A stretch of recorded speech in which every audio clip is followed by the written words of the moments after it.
Buenas tardes, no se olviden que nos encontramos aprendiendo juntos en casa. El día de hoy el curso de Historia Universal, la última sesión del de la unidad número 5, ¿verdad? Del tercer bimestre. La sesión número 4, el humanismo. Vamos a ver qué fue el humanismo, cómo se dio, ¿no? Es un movimiento cultural y literario presente en Europa del siglo XIV, XV y XVI, en el que renace el estudio de la Roma y Grecia clásica, y que resalta el valor, ¿no? Resalta el valor de lo clásico por sobre su importancia en el contexto cristiano. Vamos a ver también que el organismo del humanismo se conforma como todo un movimiento y se origina en Italia. Entonces su origen lo debemos a Italia y a fines de la Edad Media, cuando personajes tan importantes como Dante y Francesco de Petrarca realizan grandes aportes al descubrimiento y conservación de las obras clásicas. Vamos a ver que esta corriente o movimiento cultural tuvo un fuerte impacto en la literatura y el arte. Sin embargo, fue expandiéndose a países como Inglaterra. Tanto en la educación como en la teología tuvieron una gran importancia y se conforman como una de las causas principales de la Reforma. Fue en este país donde la difusión del movimiento humanista estuvo a cargo de grandes instituciones educativas, como las afamadas universidades de Oxford y Cambridge. Recuerden que ya hemos visto las universidades, ¿no? Bien. Factores que favorecieron el humanismo. Luego de muchos debates y polémicas sobre esta corriente o movimiento, se vio favorecido, ¿no? De varios factores.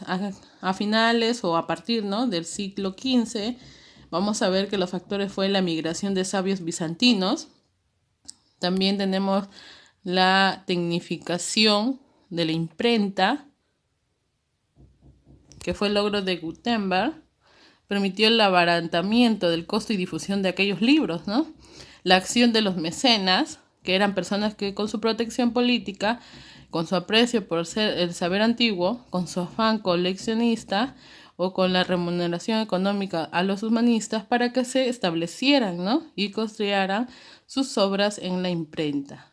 También tenemos la creación de universidades, escuelas y academias. Las universidades tenemos la de Alcalá, de Henares y Lovaina. Y las escuelas del siglo XV contribuyeron en gran parte a la expansión del humanismo por toda Europa.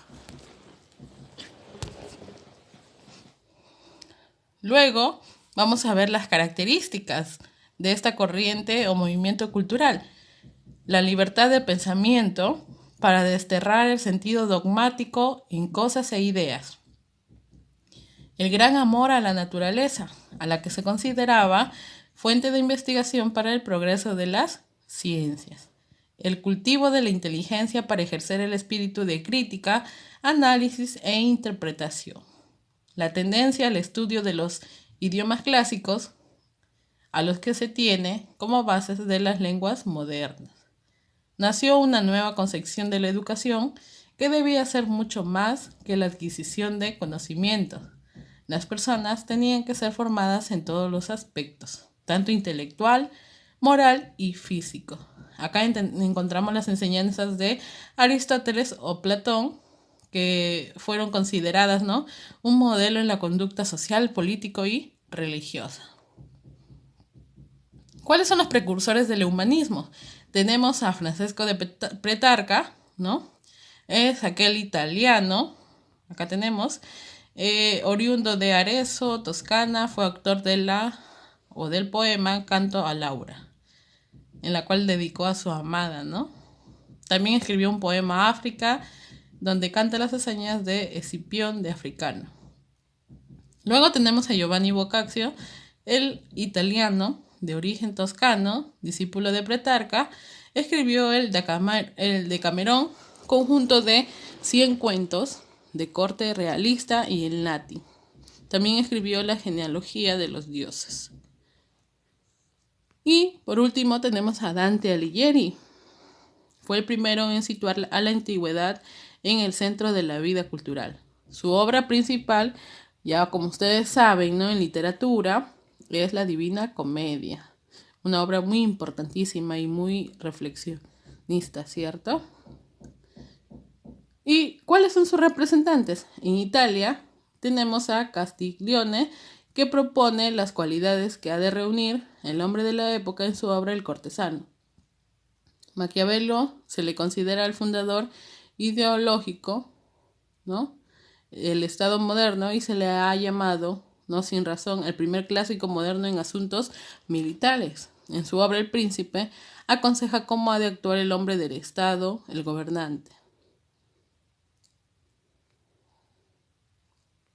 Luego tenemos en los Países Bajos a Erasmo de Rotterdam, critica la corrupción de la jerarquía eclesiástica y las supersticiones populares.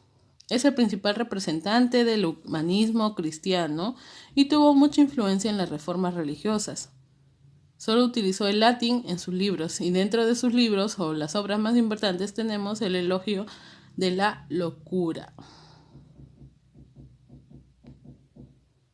Luego tenemos en Inglaterra a Tomás Moro, quien desempeñó un papel importante en la vida política. Analizó problemas de la sociedad y propuso un modelo de comunidad perfecta en su obra Utopía. Pero fue Enrique VIII quien lo condenó a muerte porque no aprobó su divorcio. En España tenemos a Luis Vives, valenciano de origen judío. Vivió casi siempre en los Países Bajos por temor. Fue amigo de Erasmo y de Tomás Moro, y criticó los métodos educativos de la época y esbozó el perfil del humanista perfecto. Antonio de Nebrija, experto de las lenguas clásicas y conocedor de los valores de la lengua vulgar, publicó la primera gramática castellana. Luego tenemos a Cardenal Cisneros. Su aportación al humanismo, más que del autor, fue de promotor, quien fundó la Universidad de Alcalá y acometió la edición de la Biblia políglota, la cual fue impresa en 5 idiomas. ¿A quién se le considera el padre del humanismo? Ustedes van a responder aquí. Queda como tarea para ustedes. ¿Y quién escribió la obra Elogio de la Locura? Erasmo de Rotterdam. Ciudad, cuna del movimiento humanístico, fue. Entonces, 1 y 3 queda para ustedes, ¿no?, que puedan analizar y responder a estas 2 preguntas.